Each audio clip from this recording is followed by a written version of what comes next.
canal O Tempo Não Para.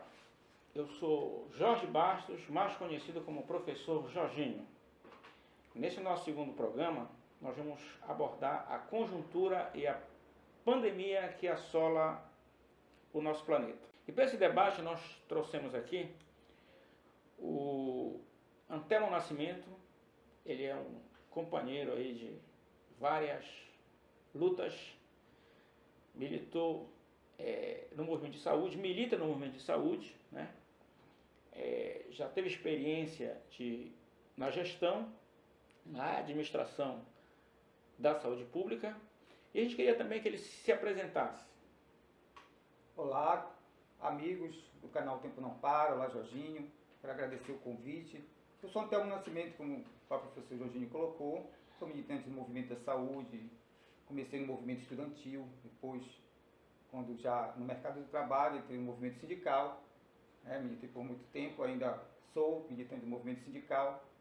Tenho a formação como cirurgião dentista pela Universidade Federal do Pará, com mestrado também pela Universidade Federal do Pará. E vou agora fazer esse debate a partir desse convite, agradecendo, pedindo a todos que curtam também esse debate e façam suas observações que sejam pertinentes ao assunto. Então é o seguinte, Thelma, diante dessa conjuntura que está aí, como é que tu avalia como os governos, o governo federal, estadual e o municipal também, enfrentou essa pandemia que assola o nosso país?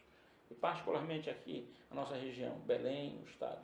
Mas olha só, Jorginho e amigos do canal, para que a gente faça esse debate, a gente vai precisar ter dados do início até o relaxamento que a gente está vivendo hoje da pandemia. Então a gente sabe que surgiu a pandemia lá na China, já ainda em 2019, por isso o nome Covid-19, o nome da doença, foi denominado. Mas aqui no Brasil só chegou em 26 de fevereiro, mais ou menos, para ser mais exato, 26 de fevereiro. Então havia tempo, um mês e meio, praticamente, quase 2 meses, para se precaver, para se preparar a chegada do vírus até aqui. Então eu queria que houve omissão, então, na verdade, a gente tem várias omissões. O que eu queria primeiro colocar é que pegou todo mundo de calça curta. Por quê? Porque o neoliberalismo que se estabeleceu no mundo inteiro, ele destruiu a saúde pública. A melhor saúde pública do mundo hoje é a da Alemanha, mas já foi da Inglaterra, foi destruída ainda no tempo da Margaret Thatcher, por exemplo. Mas esse neoliberalismo vem destruindo vários setores públicos. E a saúde pública sentiu agora, em todo o mundo, a necessidade de ser fortalecida. Aqui no Brasil, teve um tempo, o tempo dos governos Lula, Dilma, o governo do PT, de um ligeiro fortalecimento. Mas, com o golpe, veio um desfinanciamento do SUS. Então, veio sempre sucateando a saúde pública, até aqui, no começo da pandemia, que a gente encontrou também um SUS sem política, um SUS sucateado, um governo que realmente contribui para a destruição do serviço público. Tá. Mas, questão do SUS, né? Alguns avaliam, por exemplo, assim, que ele é um modelo, inclusive, para o mundo, né? Apesar, digamos, do golpe que houve, apesar desse governo de extrema direita que a gente tem hoje, o SUS não tem uma tradição, não tem um esquema já de financiamento que poderia dar, ou como está dando uma certa resistência para a população, uma certa proteção social? Eu concordo contigo quando tu fala que realmente poderia ser pior se a gente tivesse sem o SUS. Só que, por exemplo, o governo do PT, ele mais que dobrou o parque de saúde no Brasil inteiro. Só que a partir do golpe, logo após o golpe, no governo do golpista Temer, eles aprovaram a emenda constitucional 95, que já retirou até aqui mais de 20 bilhões do SUS. Então imagina só, mais de 20 bilhões do SUS retirados de lá do governo Temer até aqui. E, além disso, o que contribuiu também? A aprovação da reforma trabalhista, que jogou milhões de trabalhadores e trabalhadoras na informalidade, que também ou tinham seus sistemas de saúde que poderiam pagar alguma consulta particular, também foram se enfileirar na fila do SUS também, então, quer dizer, superlotou, foi mais esmagado ainda o sistema do SUS também a partir do golpe. E o golpe continuou com a reforma da Previdência, o próprio ministro Mandetta, que colocou o colete do SUS, mas na verdade no lobo, na pele de cordeiro, ele vem desfinanciando o SUS desde o início do governo Bolsonaro, porque é uma lógica dele desfinanciar mesmo. E aí sabotou a atenção básica, sabotou a atenção psiquiátrica, vem sabotando o SUS de uma forma extraordinária. Mas vem cá, mas tu faz já vi tu fazendo umas denúncias, que eu só vi uma outra pessoa fazer, que foi o Gessé de Souza, né? O Gessé de Souza, né? Aquele sociólogo, sempre está escrevendo e tal. Que o governo Bolsonaro, quando se instalou a crise, ele logo deu dinheiro para os bancos. Para esses bancos, de certa forma, dar crédito à população. E aconteceu exatamente o contrário. Os bancos privados que eu estou falando arrefeceram o crédito, quer dizer. E tu foste um dos primeiros caras, eu achei até meio...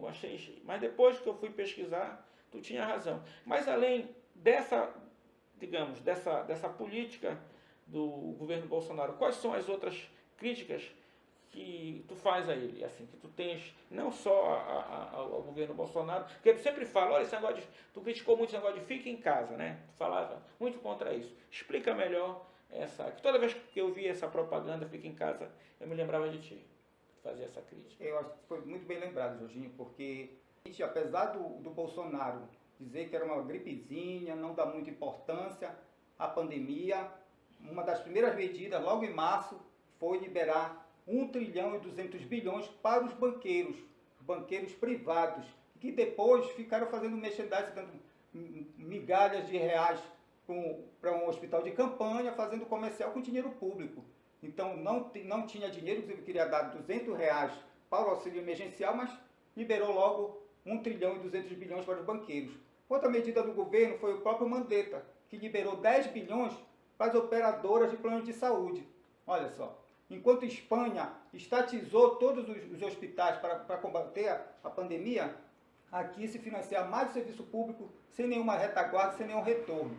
Agora, quando tu falas assim na questão do isolamento social, do fica em casa, na verdade foi um discurso para a classe média que pode ficar em casa, e foi uma apenas das medidas recomendadas pela OMS. A OMS diz que tem que ter o isolamento social, mas tinha que ter teste de massa, tinha que ter EPI, tinha que aumentar o número de leitos, de UTIs, né, treinamento, capacitação de mais profissionais, e não foi isso que aconteceu. Até porque o governo, até antes mesmo de assumir o governo Bolsonaro, o que ele fez? Foi logo expulsando os médicos cubanos numa declaração logo depois que ganhou a eleição, que ia acabar com mais médicos, e médicos cubanos que não quiseram passar por essa humilhação foram logo também pedindo para sair e voltando para o seu país. Então, desde lá já vem também uma sabotagem do governo Bolsonaro. E aí a lógica é essa mesmo, a lógica dele é a necropolítica.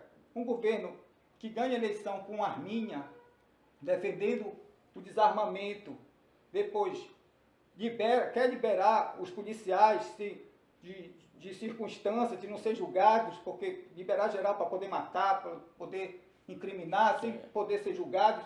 Então já segue a necropolítica. E com a pandemia ele mostrou sua cara mais ainda. Então financia os ricos, os banqueiros, o sistema financeiro, em detrimento da vida humana.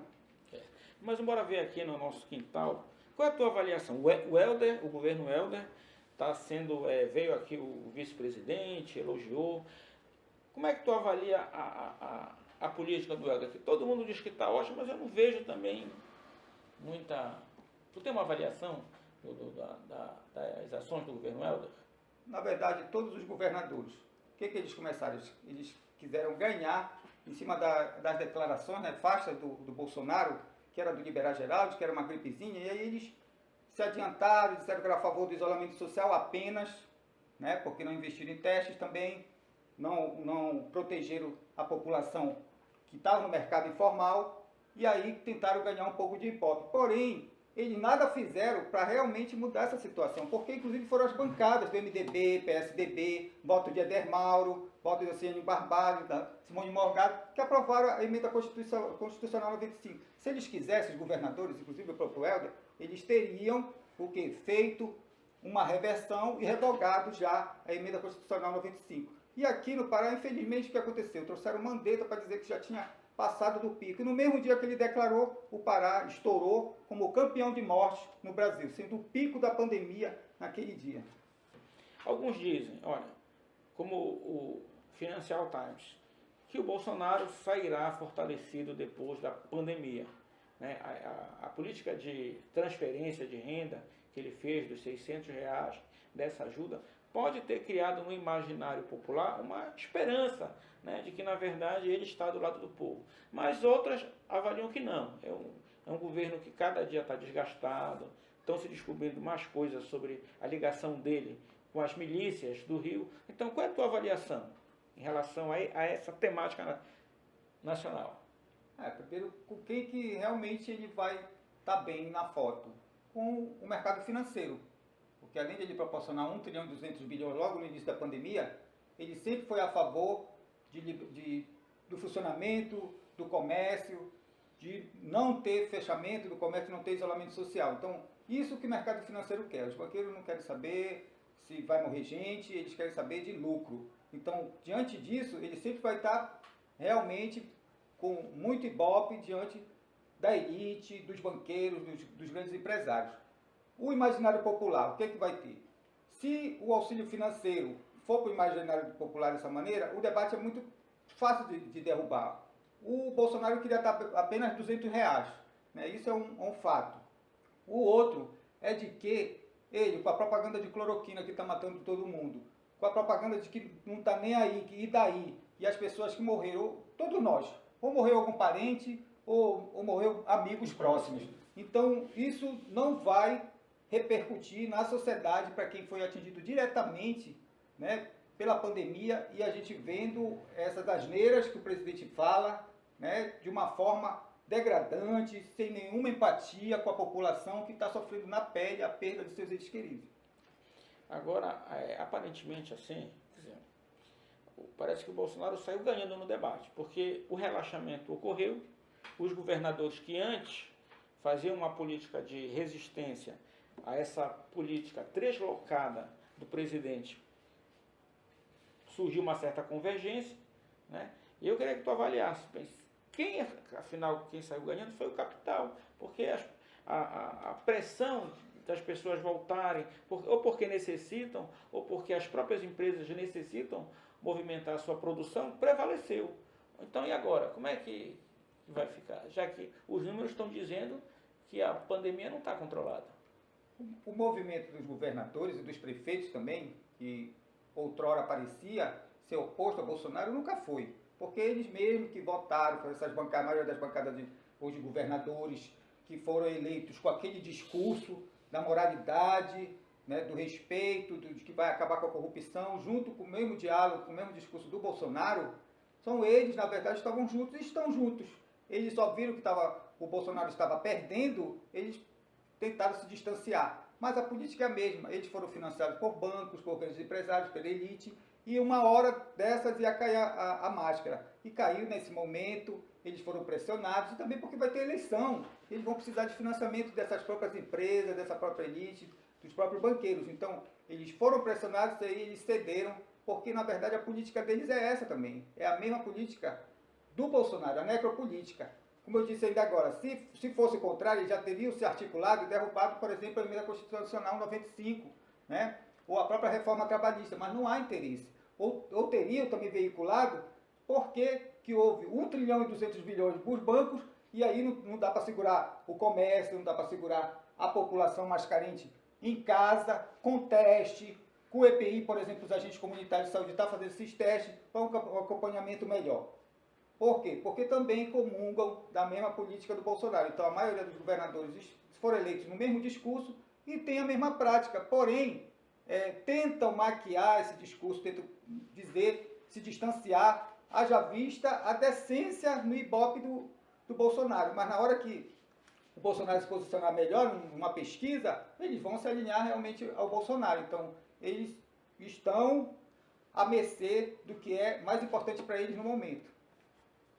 Como tu avalia a conformação do governo? Muita instabilidade, pessoal. Até hoje nós temos um ministro interino da saúde e ao mesmo tempo uma certa militarização. Qual é a tua avaliação desses gestores que estão hoje à frente da saúde no Brasil? Olha só, Jorginho, assim, a gente viu que já existia um ministro, antes mesmo da pandemia, que já era inimigo do SUS, que era o Mandetta, né? E por conta de não fazer tudo, não fazer todo o discurso que o Bolsonaro implementou, caiu. Depois veio o segundo ministro, que não fez nada, não fez nem o que o Mandetta fazia e nem fez tudo que o Bolsonaro determinava. Ele queria ganhar dinheiro também, conseguiu fazer algumas licitações para ganhar dinheiro.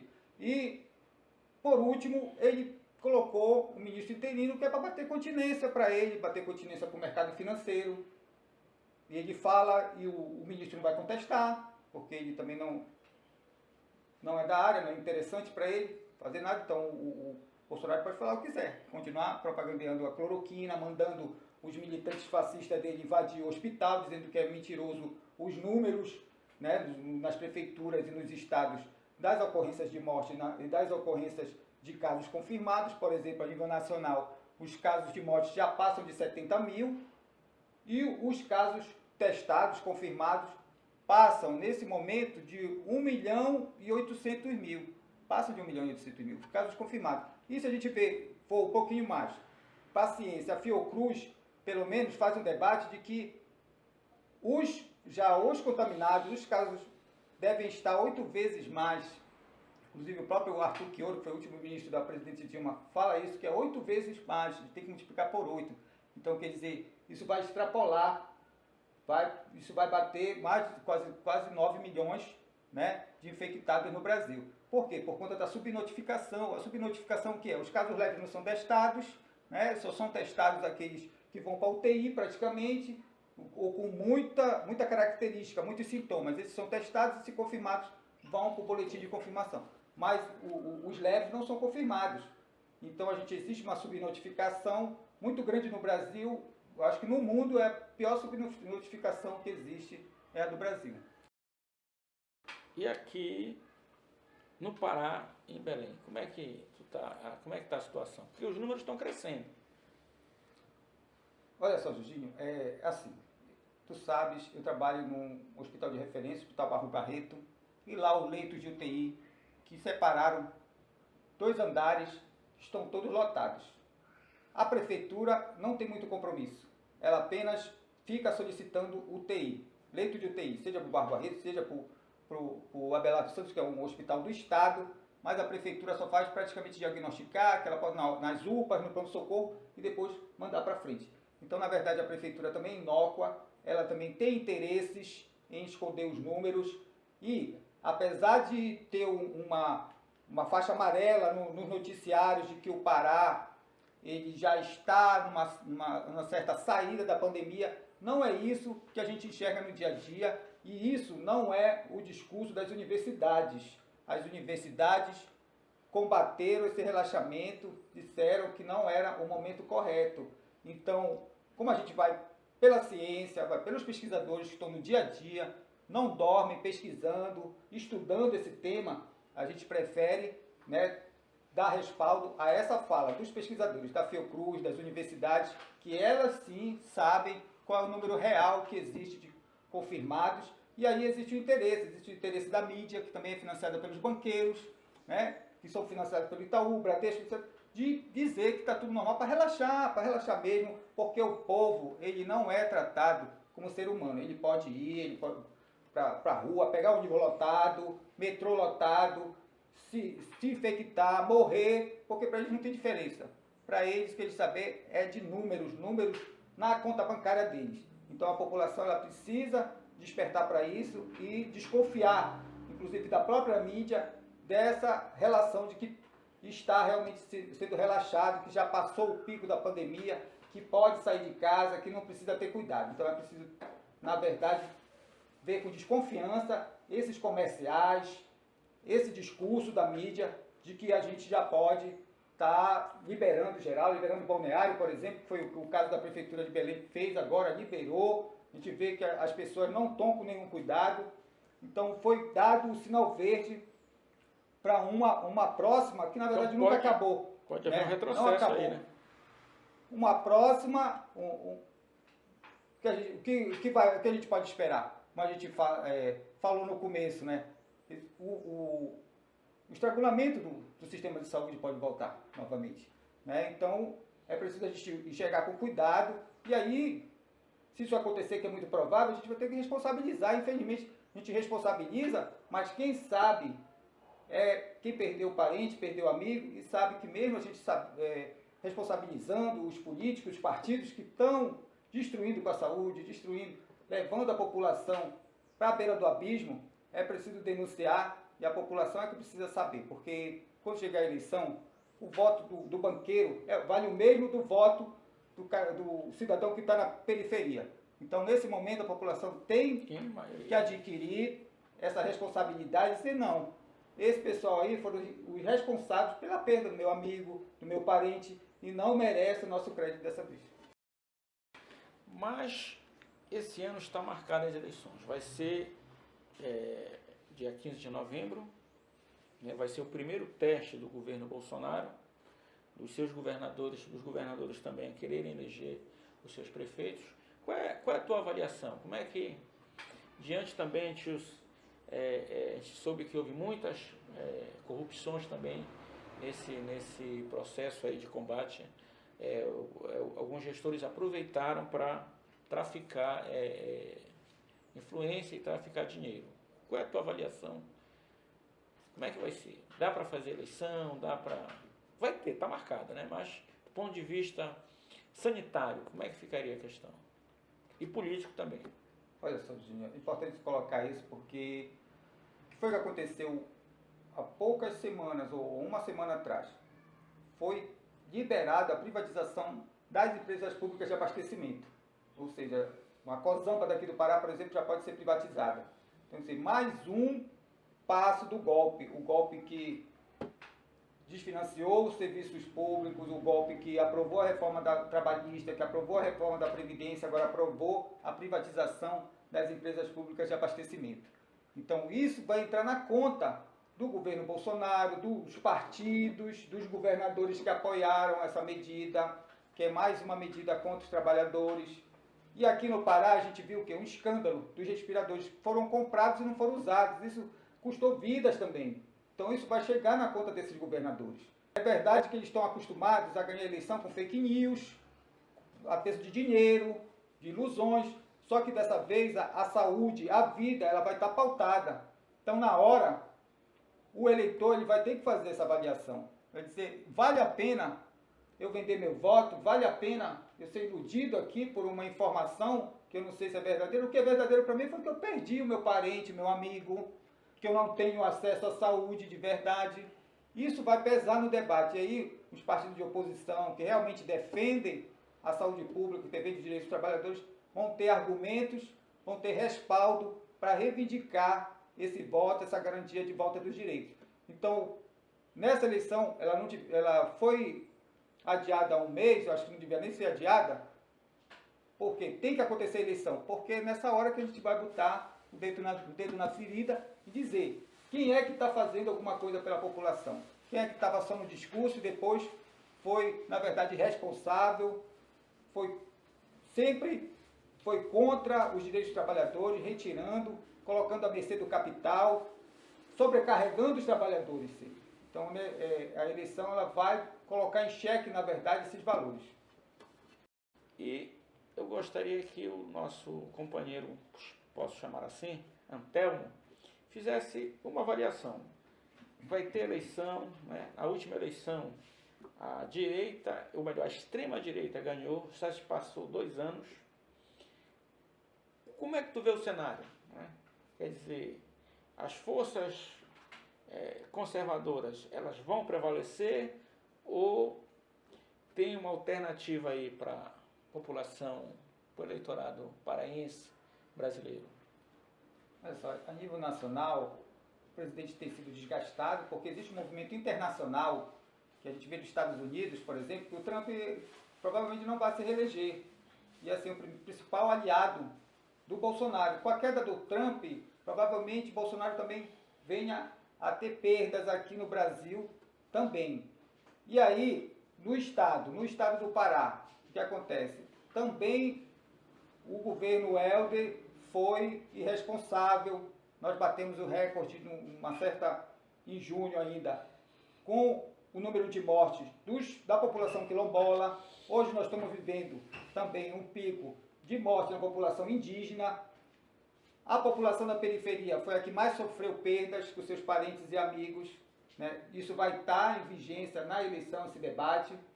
E só tende a crescer um movimento de oposição ao governo federal, ao governo estadual e ao governo municipal, dado ao descaso, à falta de sinceridade, de franqueza e de defesa dos direitos do povo, que é o povo que vai eleger. Então, eu acredito que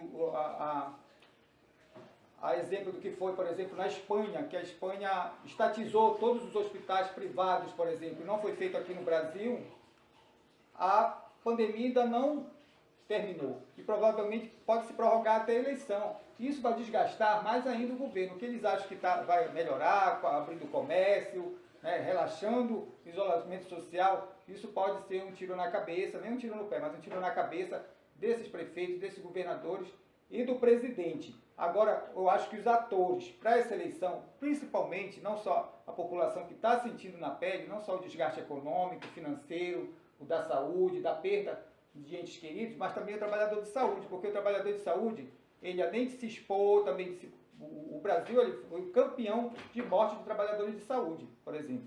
Então, todo mundo, foi o Brasil. Então, os trabalhadores de saúde que continuaram nessa luta, que continuam, conseguiram vencer a Covid, ou não se contaminaram, eles são as testemunhas vivas do desfinanciamento, né, do descaso com a saúde e do sofrimento da população, que isso integra o ser, o psicológico daquele trabalhador de saúde. Então, em especial o trabalhador de saúde, ele vai ter que dar sua contribuição, esse testemunho de que realmente governos neoliberais, governos de direita, não têm interesse na felicidade do povo e, portanto, não merece o crédito da população nessa eleição. Bem, estamos finalizando a nossa segunda entrevista com esse tema da pandemia, que é uma questão também internacional. E a gente solicita agora ao nosso entrevistado, o Antelmo Nascimento, que faça as conclusões finais e dê uma despedida para o nosso canal, os nossos amigos do canal. Eu quero agradecer, né, o convite, agradecer a companhia do professor Jorginho, e da equipe técnica, o companheiro Douglas, Mário, Marcecília, todos que fizeram essa movimentação, todo esse esforço, porque isso vai fazer com que outras pessoas venham denunciar, venham se reafirmar e venham também colocar para a população essa insatisfação com os governos que estão aí, não souberam, pelo seu próprio descaso, pela falta de compromisso com o povo. Então eu quero agradecer e me colocar à disposição de uma próxima oportunidade, porque não terminou a pandemia, né? E a gente precisa sempre estar discutindo a questão da saúde, porque a saúde ela faz parte do dia a dia, não é só por a questão da pandemia. Depois da pandemia a gente continua. Se passar a pandemia, por exemplo, no final do ano, ainda vai ter uma sobrecarga das doenças crônicas, aquelas cirurgias eletivas que não foram, vai superlotar de novo, o sistema vai estar. Então vai estar sempre em voga essa discussão, esse debate, essa luta. Então está de parabéns o canal que oportuniza debates como esse. Eu só tenho a agradecer. Muito obrigado.